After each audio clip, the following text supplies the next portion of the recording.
This facility stands for resilience. It is about second chances. Thank you all.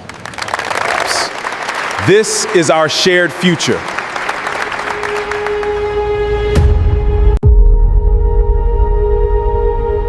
We must work together. Is everything okay? I'm just overwhelmed.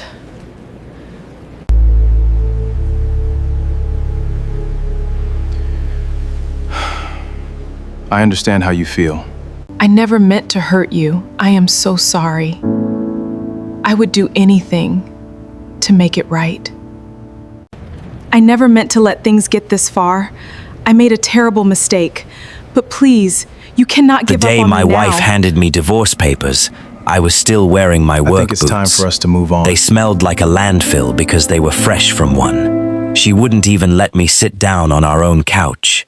"Anselm, I can't do this anymore," Maya said. She stood by the kitchen counter with her arms crossed, like she was protecting herself from me. I didn't sign up to be married to a garbage man for the rest of my life. I remember laughing at first, because I thought she was joking. Maya wasn't the joking type when it came to money and status, but I still thought maybe she was just tired, just having a bad day. Then I saw the folder on the counter. Real papers, real signatures already waiting for mine. "Maya, I work hard. I get up at 4 in the morning. I bring home a check every week. What more do you want from me? I want a husband my friends don't laugh about," she said. "I want a life, not this. That's the story I want to tell you. My name is Anselm Curtis. I'm 44 years old, born and raised in Atlanta, Georgia, on the east side, not far from where the trains used to run through the old rail yards. This is the story of how I lost everything that mattered to me, built something bigger than I ever imagined, and how 4 years later, on the happiest day of my professional life, the woman who once called me nothing but a garbage man walked through my front doors, looking for a job. Let me back up. I met Maya Bryant when I was 26 years old at a cookout in Grant Park. She was tall, confident, the kind of woman who could walk into a room and make everybody stop talking. She was going to school for business at Georgia State, and I was working 2 jobs, one at a warehouse and one hauling trash for the city sanitation department on weekends. I wasn't ashamed of it. Work was work, and my daddy always told me there's no shame in an honest dollar. Maya liked me back then. She used to tell people, "My man works hard. He's going somewhere." I believed her. I believed we were building something together. We got married 3 years later, in a small church on Auburn Avenue. Her mama cried. My mama cried harder. We didn't have much, but we had each other, and for a long time, that felt like enough. By the time I turned 40, I had been driving a garbage truck full-time for the city of Atlanta for almost 12 years. I worked my way up to route supervisor, which paid decent, but it wasn't the kind of money Maya's friends' husbands were making. Her college friends had become lawyers, real estate agents. One even had her own marketing firm downtown. Maya sat in those group chats and those brunches, and every single time, I think a piece of her died inside, comparing her life to theirs. I didn't see it happening at first. I was too busy working, 6 days a week, sometimes 7, because overtime pay meant we could keep up with the mortgage on our house in East Point and still put a little something away. I thought that was what a good husband did. I thought providing was enough. It wasn't enough for Maya. The divorce became final about 5 months after she handed me those papers. I moved into a 1-bedroom apartment off Memorial Drive. Maya kept the house, since her name was on the deed too and she'd fought for it hard.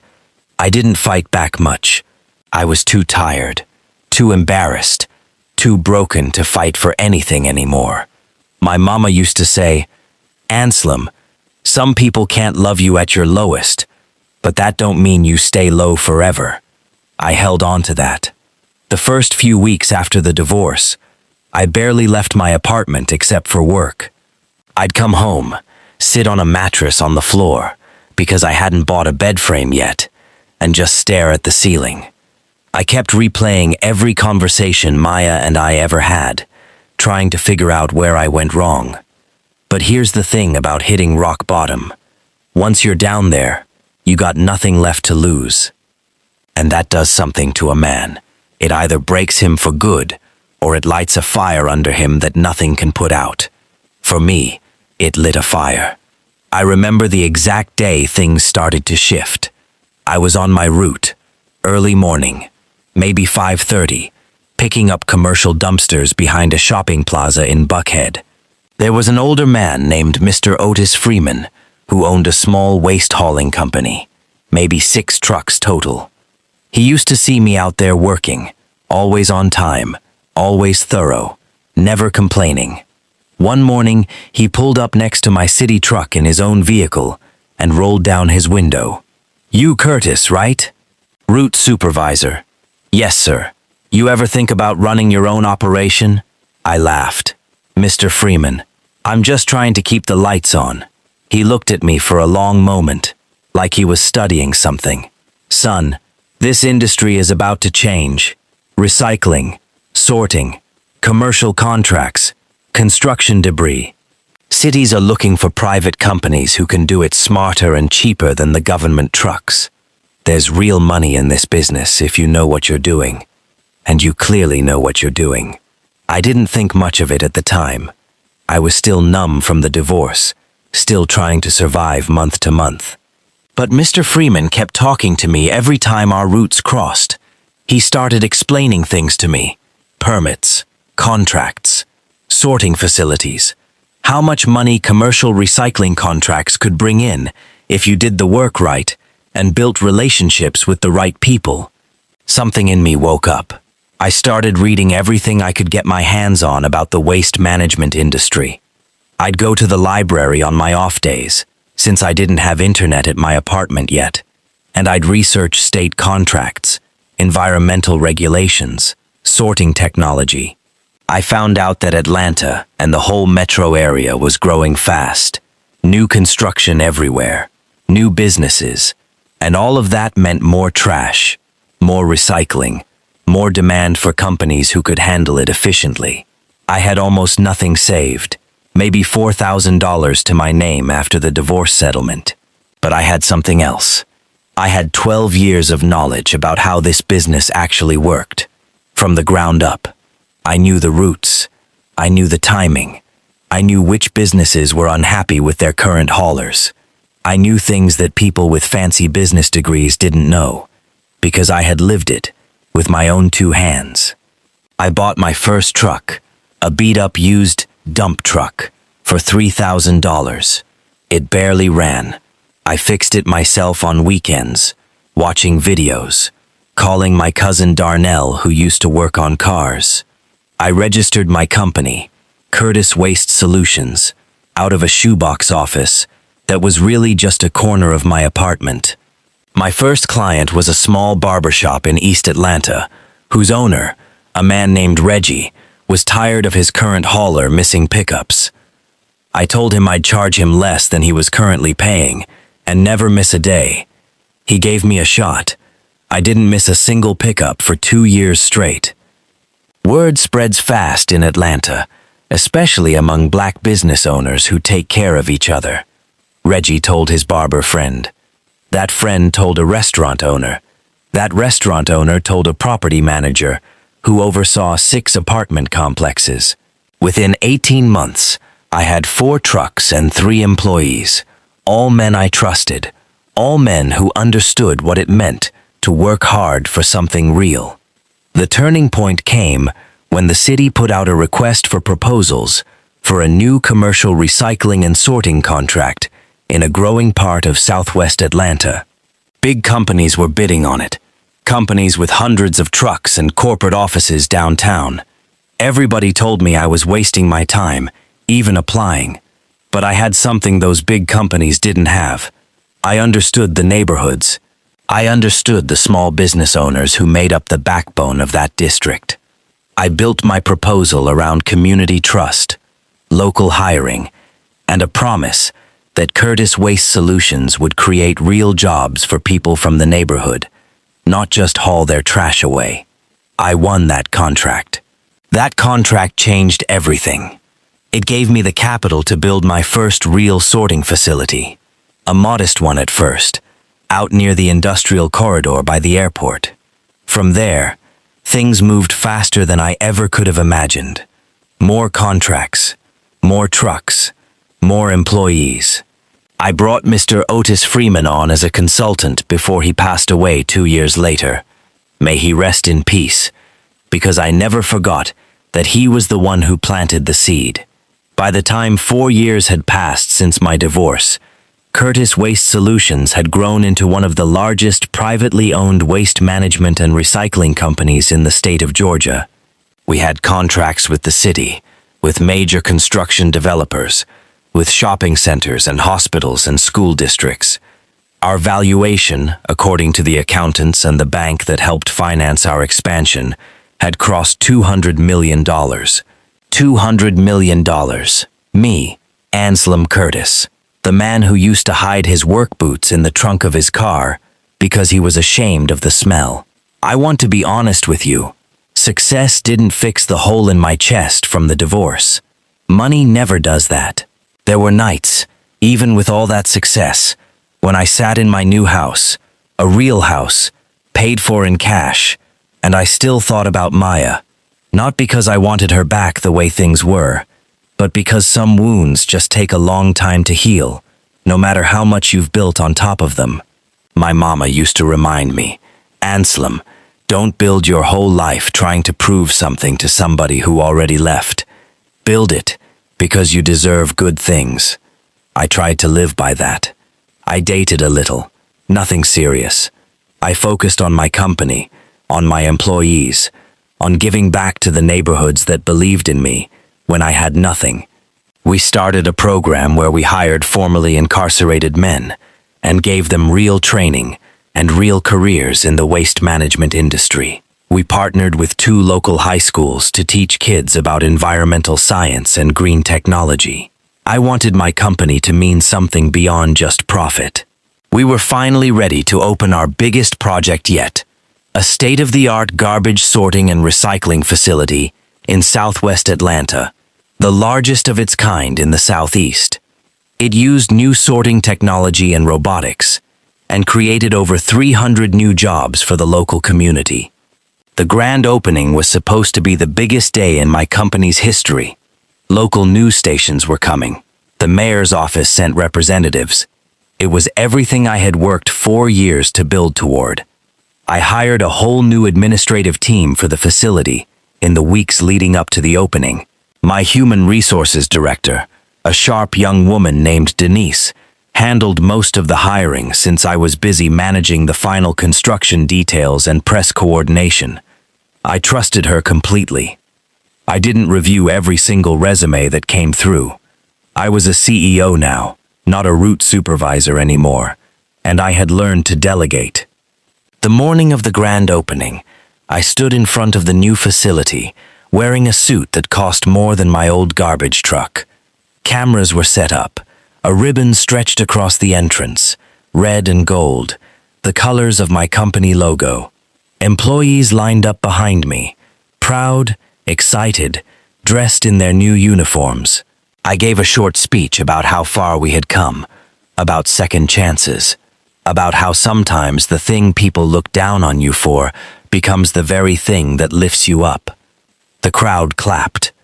Kids from the local elementary school held up handmade signs that said, "Welcome to Curtis Waste Solutions." It was one of the proudest moments of my entire life. After the ribbon cutting, I walked through the facility with the mayor's representative, showing off the new sorting lines, the robotics, the break room we built for our employees with real furniture, and a full kitchen, because I remembered what it felt like to eat a cold sandwich standing up in a truck cab.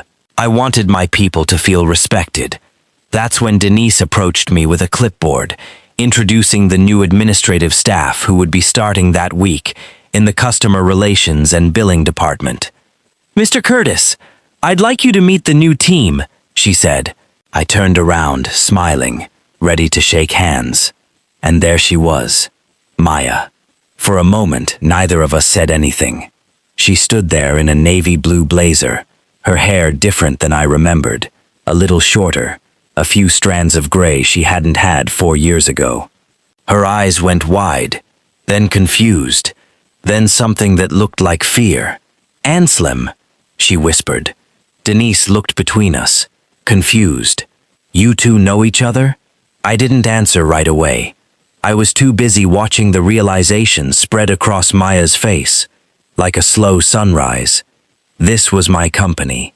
The name on the building, Curtis Waste Solutions, the same last name we used to share, and somehow in the interview process, in her excitement to land a good job with benefits at a growing company, she hadn't connected the dots. Or maybe she had assumed it was a coincidence, that Curtis was too common a name to mean anything. "Maya," I said finally. "It's been a long time." She looked around at the facility, at the cameras, at the mayor's representative standing next to me, at the employees who called me Mr. Curtis, with respect in their voices. I watched her put it all together in real time. "This is your company," she said. It wasn't a question. It is. I didn't. Denise interviewed me. I applied online. I didn't know. "I believe you," I said, and I meant it. I hadn't reviewed the new hires personally. This wasn't some plan I cooked up. Life just has a strange way of circling back on people. She looked embarrassed, standing there in front of the cameras, in front of the crowd, in front of the mayor's office representatives who were starting to notice something personal was happening. I could see her trying to figure out whether to run, whether to explain herself, whether to just disappear into the crowd. I made a decision right then that surprised even me. "Denise, can you give us a minute?" I said calmly. Denise nodded and stepped away, though I could feel every eye in that lobby watching us. I walked Maya over to a quieter corner, near the new employee break room, away from most of the cameras. She followed me, her arms crossed the same way they were crossed the day she handed me those divorce papers. "Anselm, I swear I didn't know," she said again. "If I had known, I never would have applied. I don't want you to think I'm here trying to—" She trailed off, not even sure how to finish that sentence. "I know you didn't know, Maya. Relax. You've done all this," she said, looking around at the facility through the glass windows behind me, at the robotics, the new trucks lined up outside, the employees moving with purpose and pride. "This is really yours?" "It's really mine," I said. "Built it from a $3,000 dump truck I bought with almost every dollar I had left after the divorce." She was quiet for a moment. I could see something shifting behind her eyes, some kind of reckoning she probably never expected to have on a random Tuesday morning. "I was wrong about you," she said quietly. "I was wrong about a lot of things back then. I let other people's opinions get inside my head. I let what my friends thought matter more than what I actually had in front of me. A good man, a hard worker, somebody who never once cheated on me, never once raised his voice at me, never once made me feel unsafe. And I threw that away because I was embarrassed to tell people my husband picked up trash for a living. I didn't say anything right away. 4 years ago, hearing those words might have broken me down completely, but standing there now, in a suit, in front of a facility that employed 300 people, I felt something different. Not anger, not bitterness, just a quiet peace. "Maya, I'm not going to pretend it didn't hurt," I said. "It hurt more than anything ever has in my life, but I'm not the same man you left. And honestly, I don't think you're the same woman who left me either." "No," she agreed. "I'm not. I've had 4 years to think about what I actually value. My last relationship fell apart because that man had money, but he didn't have character. I learned the hard way that a big bank account doesn't make somebody a good partner. You always had character, Anselm. I just couldn't see it because I was looking for the wrong things." I thought about what to say next for a long moment, Part of me wanted to tell her that karma had finally caught up, that she deserved to feel this exact discomfort standing in the lobby of the company she once told me I was too small to ever build. But that wasn't the man I wanted to be. My mama didn't raise me to gloat over somebody else's pain, even somebody who had caused me plenty of my own. "You still need this job?" I asked instead. She looked surprised by the question. "Anselm, I don't expect you to. I'm not asking out of pity, Maya. I'm asking because Denise doesn't hire people who aren't qualified. If you earn this position on your own merit, you can keep it. I'm not going to punish you for a job you got fair and square. But I need you to understand something first." "What's that?" "This isn't about us anymore. If you work here like everybody else. No special treatment because of our history. No using it to get close to me again, if that's what you're thinking. We're not the same people we were, and I've built a life I'm proud of without you in it. But I also believe in second chances, because this whole company exists because somebody gave me one when I had nothing." Tears started forming in her eyes, and she nodded slowly. "That's more than fair. That's more than I deserve, honestly. You don't have to decide right now," I said. "Think about it. Talk to Denise if you want to accept the position, or if you'd rather find something else. Either way, no hard feelings." Maya did end up taking the job. She works in our billing department now, 3 floors below my office, and in the 2 years since that grand opening day, we've built something neither of us expected: a respectful, professional relationship. We're not friends who go to lunch together. We're not exchanging holiday gifts. But when we pass each other in the hallway, there's no bitterness anymore. Just 2 people who once loved each other and made peace with how things turned out. I eventually met someone else. A woman named Renata who works as a civil engineer for the city. Someone who fell in love with me, not because of what I had built, but during the years I was still building it, back when my company was just 4 trucks and a dream. We got married last spring, in a small ceremony, much like the one Maya and I had all those years ago. Except this time, I walked into that marriage as a whole man, not somebody desperately trying to prove his worth to anybody. People sometimes ask me if I regret how things happened with Maya. I tell them the truth. I don't regret a single day of it, not even the painful ones, because every single struggle taught me something I needed to learn. If Maya had stayed, comfortable in our old life, maybe I never would have pushed myself to build something bigger. Sometimes the very thing that breaks you is the exact thing that forces you to become who you were always meant to be.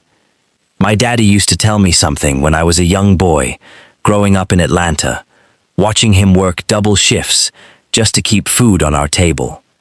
He said, "Son, don't let nobody's opinion of your job determine your worth. Any honest work is good work. But if you ever get the chance to build something bigger, build it, and build it for the people who believed in you, not the ones who doubted you."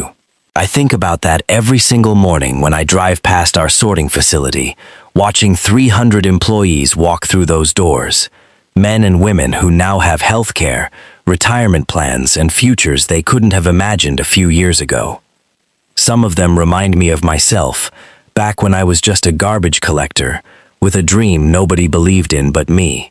That's the real story here. Not the $200 million, not the fancy suits or the ribbon cuttings, or the news cameras. The real story is that sometimes the people who walk away from you at your lowest point are actually doing you a favor, even if it doesn't feel that way at the time. They're pushing you toward a version of yourself you never would have discovered if they had stayed. My name is Anselm Curtis. I used to be a garbage collector that my own wife was ashamed of.